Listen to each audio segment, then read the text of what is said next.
ሁሉንም ነገር ደግፎ ያቆመው እኮ እግዚአብሔር ነው። ኦርደር ብቻ አይደለም ደግፎ የሚያቆመው፣ እኔንም ደግፎ ያቆመኝ እሱ። እድሜ ደግፎ የሚያቆመው እግዚአብሔር። አሜን ነው።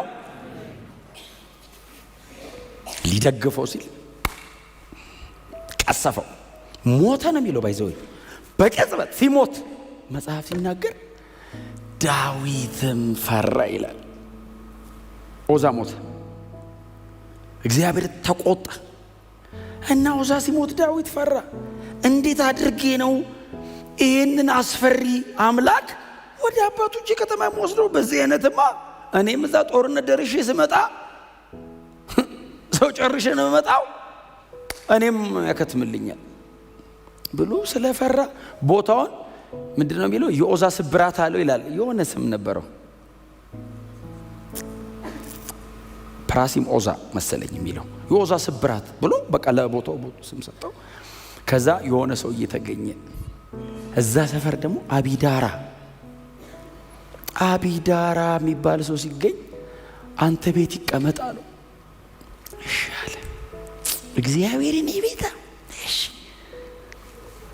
ወደ አቢዳራ ቤት በብዙ አክብሮትና ፍርሃት የቃል ኪዳኑን ታቦት አስገቡትና ዳዊት ወደ አባቶቹ ከተማ ተመለሰ። ወደ ራሱ ወደ አገሩ ሄደ። መጽሐፍ ሲናገር እንደዚህ ይላል፣ እግዚአብሔርም የአቢዳራን ቤተሰብ በሙሉ ባረከ ይላል። ይገርማል። አሚናዳብ ቤት 10 ምናምን ዓመት ተቀምጦ ምንም ያላረገ ጊዜ አቢዳራ ቤት እንደገባ ባይዘ የአቢዳራን ቤት ባረከ አይደለም፣ የአቢዳራን ቤተሰብ እንግድነት የመጣ ሰው ካለ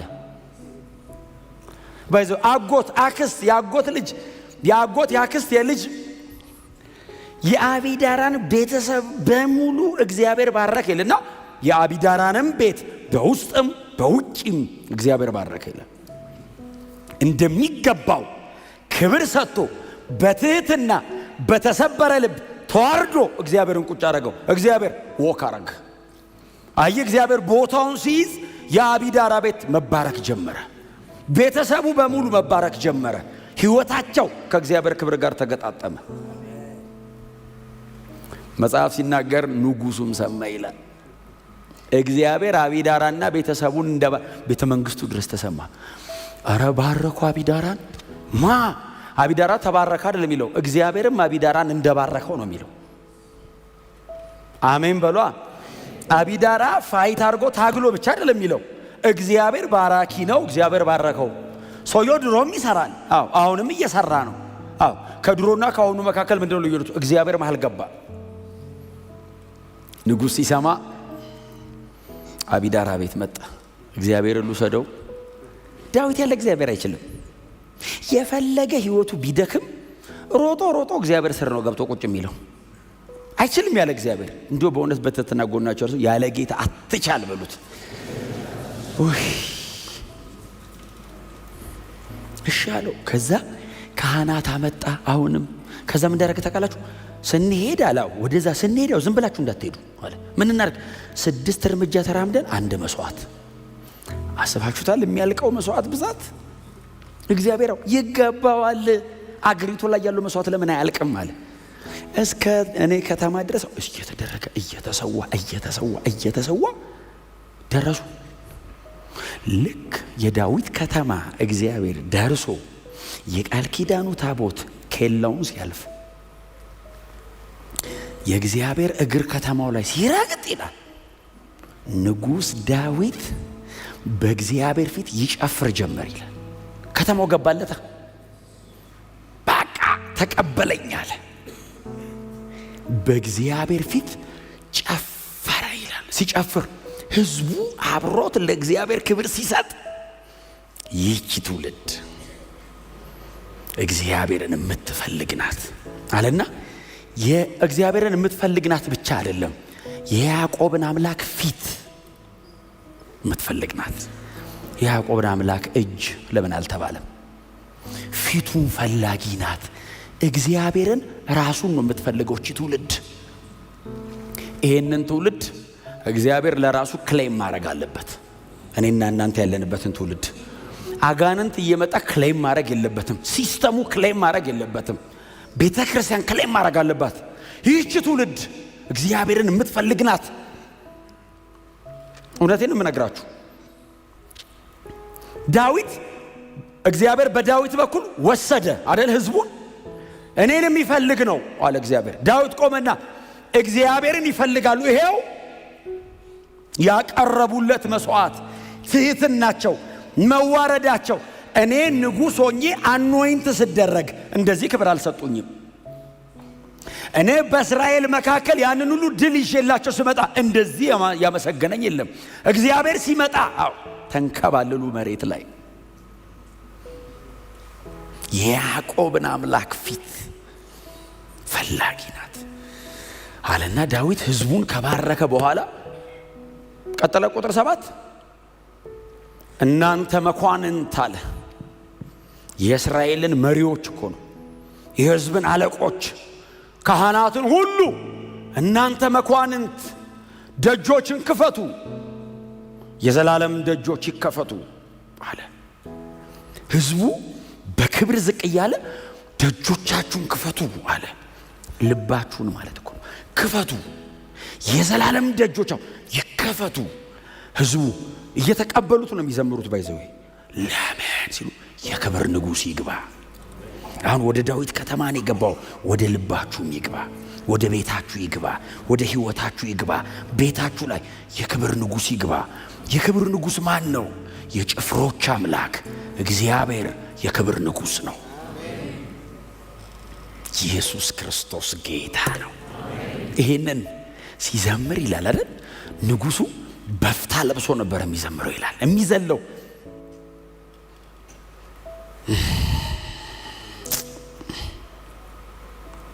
ከባድ ነው፣ ከባድ ነው። ለምን መሰላችሁ? እኔ ኢንካውንተር ነው የሚታየኝ።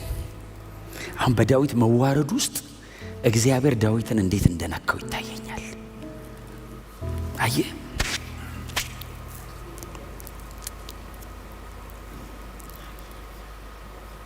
እዛ ሁለተኛ ሳሙኤል ምዕራፍ 7 እዚህ ይላችኋል። እግዚአብሔር ልክ ከገባ በኋላ ነቢዩ ናታን ወደ ዳዊት መጣ። ዳዊት እግዚአብሔር ገብቶለታል። ቤተ መንግስቱና መገናኛ ድንኳኑ ባይዘው ፊት ለፊት ነው። እንደዚህና እንደዚህ ነው። ስለዚህ ዳዊት ሁሌ ማለዳ ሲወጣ ምግብ አይበላም። ከእንቅልፉ ብድግ ሲል ሄዶ የመገናኛ ድንኳን ስለሆነ ትንሽ ክፍተት አላት እና በድንኳኑ ውስጥ እንደዚህ ብሎ ወደ ውስጥ ያያል።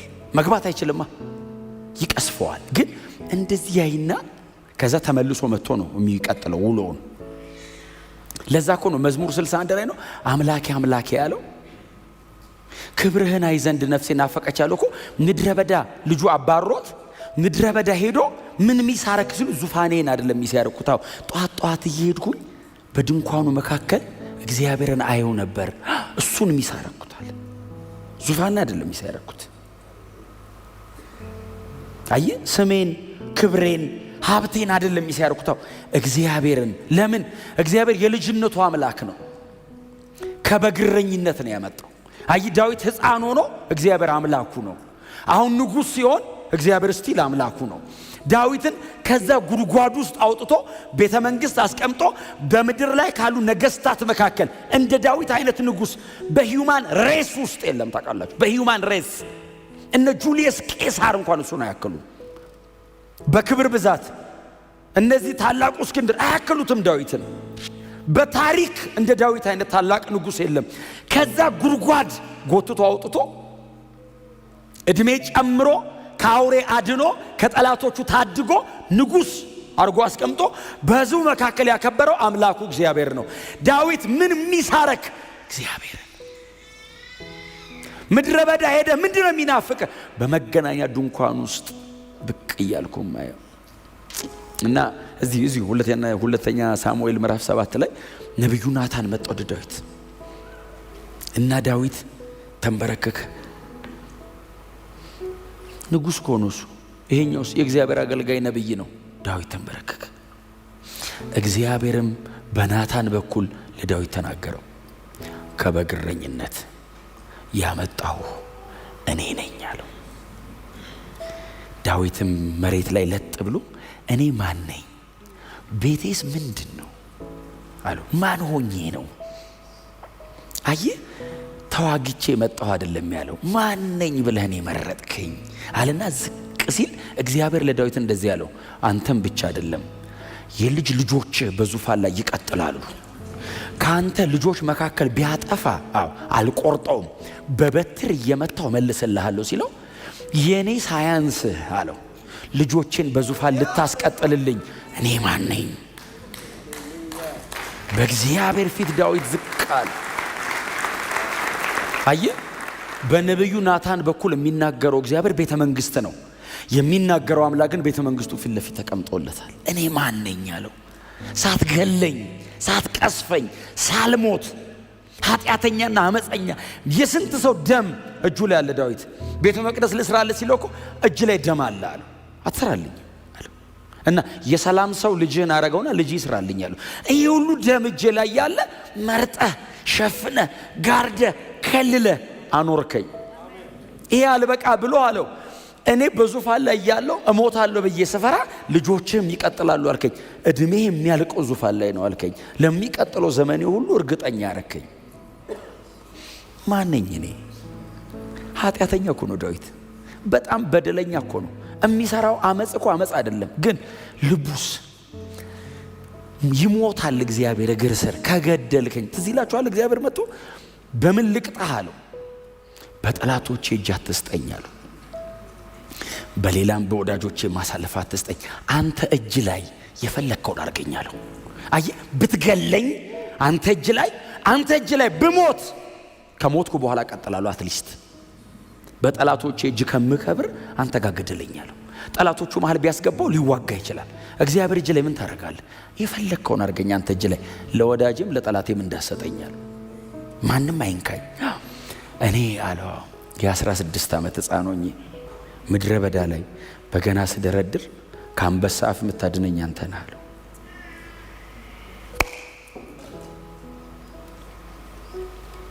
ይህን እንዳትረሱ። እግዚአብሔር በሕይወታችን ላይ የሰራው ነገር መቼም የሚረሳ አይደለም።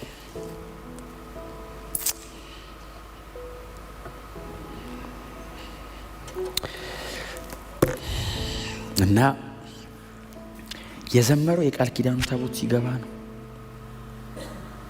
ነው እና ንጉሥ በፍታ ለብሶ ትዝ አላለው ምን ይልበስ ምን አይልበስ ማን ይየው። ለማንም ብሎ አይደለም እያደረገ ያለው፣ እግዚአብሔርን ነው እያየው ያለው። አሁን አምላኬ ደስ ይበለው ነው። አሁን እንትና ደስ ብሎታል፣ እንትና ደስ አላለው። ትሞታለህ ተበጫጭቀ። እግዚአብሔርን ሴንተር አርጉት። እግዚአብሔር ፈገግ ብሏል ወይ ቼክ መደረግ ያለበት። አፍተር ኦል ማንም ሰው ከወደደ እግዚአብሔርን ብሎ ነው የሚወድ። እግዚአብሔር ደስ ብሎታል ደስ አላለው። አሁን ለሜልኮል ወይ ለሆኑ ሰው ወይ ለህዝቡ ቢጨነቅ እግዚአብሔርን ሊያስደስተው አይችልም። ስለዚህ ዳዊት አይኑን የቃል ኪዳን ታቦቱ ላይ አደረገ። ከዛስ ክብሩን ጥሎ ከካህናቱና ከጦር አለቆቹ ጋር በእግዚአብሔር ዙፋን ፊት እየተዋረደ ሲያመሰግን ሜልኮል ትገርመኛለች። በመስኮት ላይ የሚል ቃል አንብባቸዋል። ምን ሰራለች መስኮት ላይ? ህዝበ ሙሉ ወርዶ እንደዚህ በመስኮት ላይ ቆማ አባቷ ሳኦል እንደሰጠው ነው እሷ የምታስበው። ልጄ ዳዊት እወድሃለሁ ይል ነበር ሳኦል። ትዝ ይላችኋል። ከዛ ልጁ ሲመጣ በጦር ሳተው ይላል።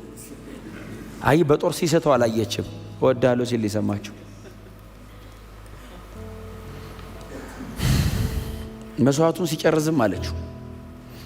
ህዝቡን ባረከ ይልና የሁለት መስዋዕት ነው ያቀረበው። አንድ የሚቃጠል መስዋዕትና አንድ ደግሞ የህብረት መስዋዕት አቀረበና ዳዊት ወደ ቤቱ ሲገባ ቀስ ብላ ነው የነገረችው። በእስራኤል ቆነጃጅት ፊት ንጉሥ እንዲህ መሆኑ ክብሩ ነው እንዴ አለችው።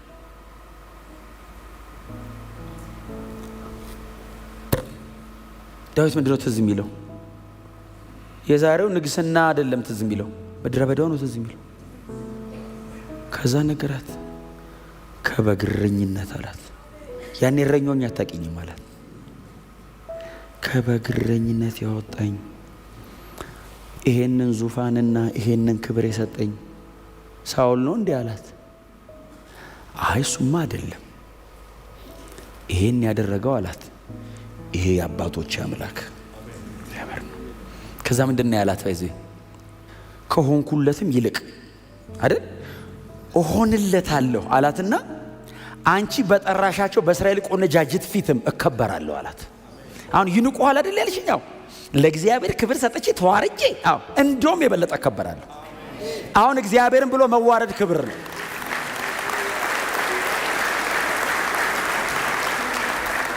እግዚአብሔርን ብሎ መናቅ ክብር ነው።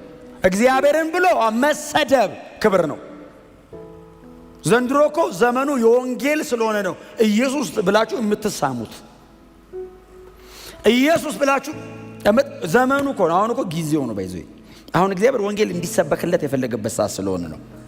በቃ ምንም ብትሰብኩ አሁን እኮ ኢየሱስ ስትሉ እኮ ነው አይደል? አሁን ጥልቅልቅ የሚያደርገው አገሩ ሌላ ነገር ብታወራው ማን ይሰማቸዋል? ኢየሱስ ስትሉ ለምንድን ነው አሁን ድሮ ማስገደያ ዘንድሮ ማሸለሚያ ከሆኑ እኮ አይደለም። መልእክቱ እኮ እንደዚህ ነው።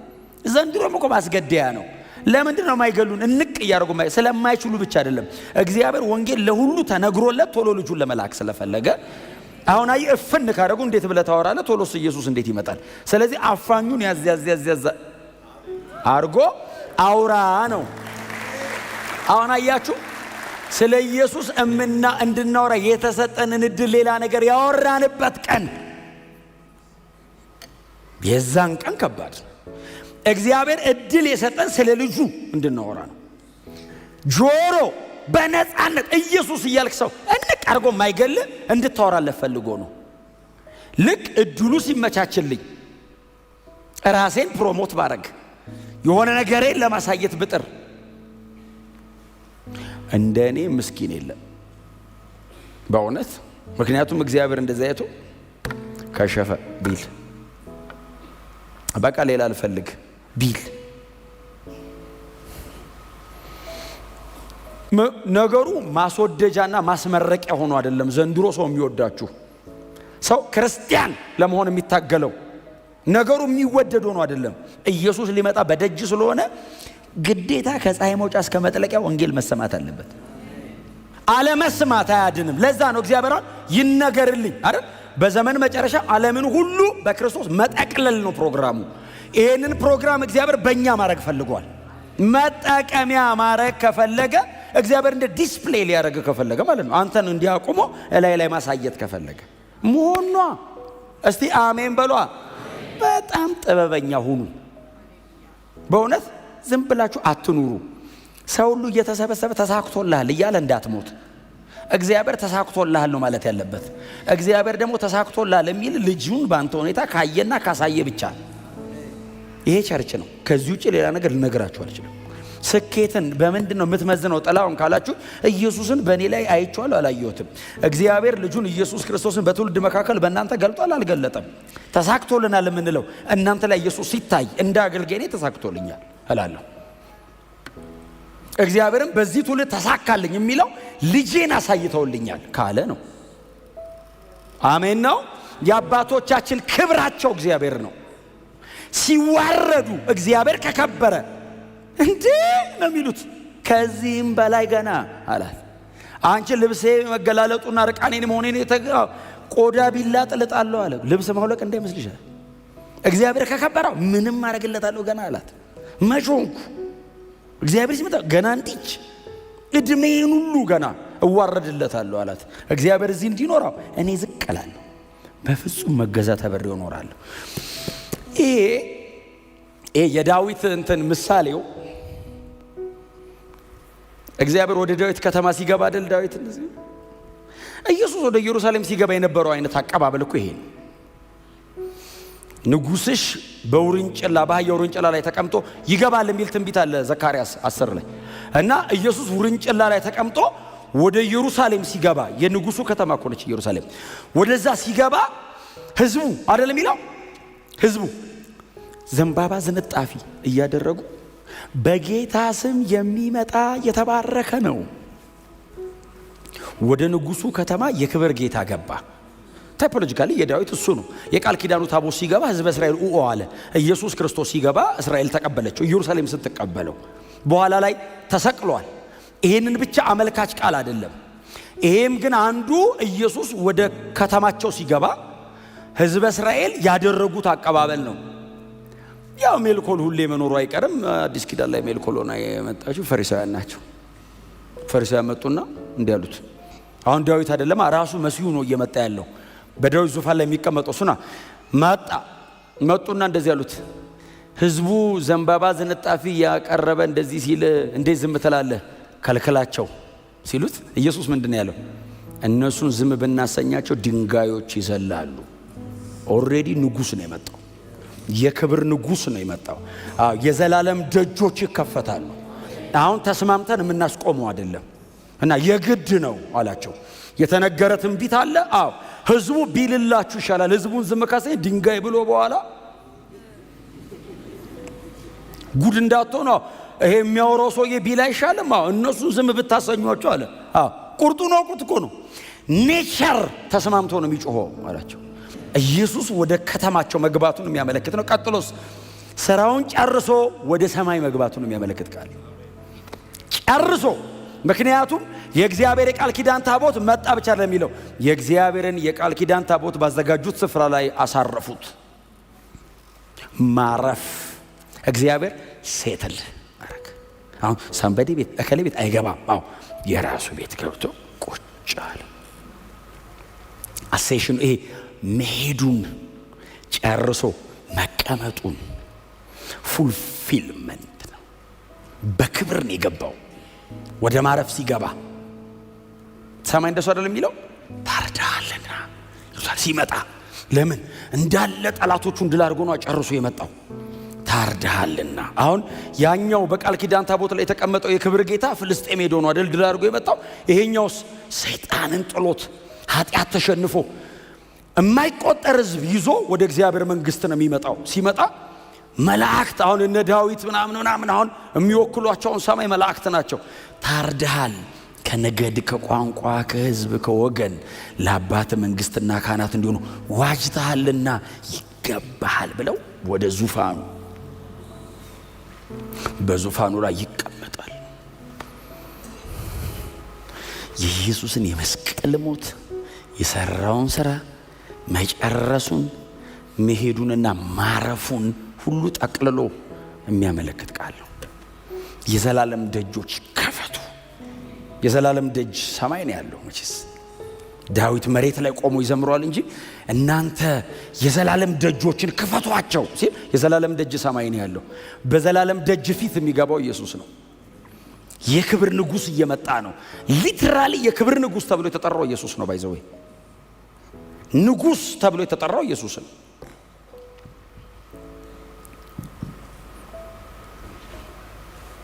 በእውነት ንጉሳቸው በራሳቸው ላይ ነው የሚል ቃል አለ ትንቢተ ሚክያስ ላይ አንብባችሁታል። ንጉሳቸው በራሳቸው ላይ፣ ንጉሳቸው ከፊታቸው ቀድሞ ይወጣል ይላል። ኢየሱስ ንጉሳችን ነው እና ክብር የተሰጠው ፍልስጤም መንደር ገብቶ ዳጎንን ድል አድርጎ ስለመጣ ነው። አሁን አዲስ ኪዳን ላይ አማልክትና መናፍስት በሙሉ ተሸንፈዋል። ያልወደቀ የቀረ ሰይጣን የለም። ኢየሱስ ሁሉንም ዲስአርም አድርጓቸዋል። ማረጋቸውን ቆርጦታል፣ መውጊያቸውን ሰብሮታል። ተሸንፈው ወድቀዋል። የእግዚአብሔርን ዘላለማዊ የማዳን ዕቅድ የሚያበስሩት መላእክት ሁሉ ኢየሱስ ሲመጣ በደረታቸው ለጥ ብለው ታርደሃልና ቀና ብለው አያዩትም። የክብር ንጉስ ሃሌሉያ! የክብር ንጉስ ነው። ቀና አይሉም፣ ታርደሃል ይሉታል። ኢየሱስ ሲመጣ ታርደሃል ከነገድ ከቋንቋ ከህዝብ ይሉና እኛን ነው የሚያዩት። ኢትዮጵያዊው ምናምኑ ከሩቅ ምስራቅ ምን የማይቆጠር አስበዋል። ተሰብስበን ነው የምንገባው። ሰማይ በእኛ ቋንቋ አናወራም። ሰማይ የምንግባባበት የራሳችን እዛ አለ የመላእክት ልሳን አንደርስታንድ እናደርጋለን። ቋንቋም ላይኖር ይችላል ነገሩ የታወቅነውን ያህል እናውቃለን ስለሚል ምንም እናውቃለን። ብርሃን በርቶልን እኛን ያዩናል። እኔ ተናግሬም አልጠገበው እሱን የዛን ቀን እነዛ ሁሉ መላእክት አያችሁ አሁን እኛ በጣም በ30 ደቂቃ ስብከት የተነገረንን ኢየሱስን በመላእክቱ መካከል በእግዚአብሔር ክብር ከብሮ ስናየው ምን ያህል ክብሩ እንደሆነ የሚገባን የዛን ቀን ነው። በስብከት ብቻ አይገባንም። የዛን ቀን በአካል ነው የምንገናኘው። ምን አይነት ክብር ያለው እንደሆነ ከእግዚአብሔር አብና ከእግዚአብሔር መንፈስ ቅዱስ እኩል እግዚአብሔር ወልድ በጋድ ሄድ በዲቫይን ትሪኒቲ ላይ ሰከንድ ፐርሰን። አይ እሱ ነው ያዳነን፣ እሱ ነው ስራን ጨርሳል የተባለው። የዘላለም ደጆች ተነቃነቁ ተባለ። ለዘላለም ተዘግተው የቆዩ ደጆች ይገነጠላሉ። ኢየሱስ ሲመጣ አውጡ፣ ቀና በሉ። ሁሌ አይደለም እንለው ሰማይ አዲስ መዝሙር ዘመሩ አይደለም ይለው፣ አዲስ ዝማሬ ዘመሩ የሚል ቃል አለ። ለሺህ ዓመታት የተዘመረ መዝሙር አለ። ቅዱስ ቅዱስ ቅዱስ። አልቆመም እኮ እሱ መዝሙር ጨመሩ። ታውቃለህ አዝማችና ቁጥር ታርደሃልና። አሁን አያችሁ ቅዱስ ቅዱስ ቅዱስ እግዚአብሔር ወልድ ነው፣ እግዚአብሔር አብ እግዚአብሔር ነው። አሁንስ ታርዶ መጣ እግዚአብሔር ወልድ እና ጨመሩ። ታርደሃልና